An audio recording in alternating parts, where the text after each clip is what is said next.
Chelsea Crystal Palace.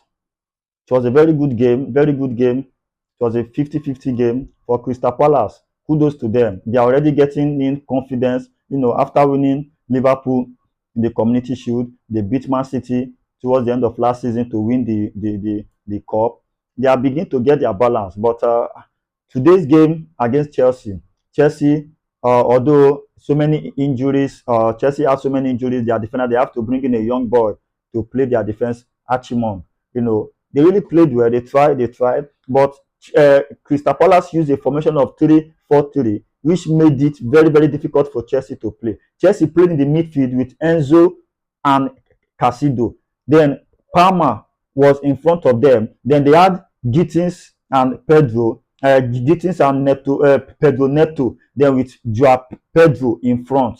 I feel like why Chelsea struggled in that game was because Crystal Palace were playing 3-4-2-1. In that midfield, they were overcrowding Chelsea. They did not allow Palmer to have enough time to think with the ball. They didn't allow Palmer to control, to turn, and begin to throw those killer passes. So they neutralized the power of Palmer in that game. Then they neutralized Joao Pedro up front because they already know him. They know Joao Pedro already from Brighton, so they knew what he could do in that game. So they have to stop every effort. But where Chelsea were making the mistake was that the wingers, which was Gittins and then Pedro Neto, they did not come inside the midfield. They did not notice enough that the midfield had been overpowered by Crystal Palace. In terms of football, size, ruggedity matters a lot. In this game, Mateta tried to muzzle out Chelsea defense line. In the midfield, Eze, he was very rugged, he was good with the ball. Sarr was very rugged, he was good with the ball. Then the wing backs of Crystal Palace, they were very, very good. They knew what they wanted.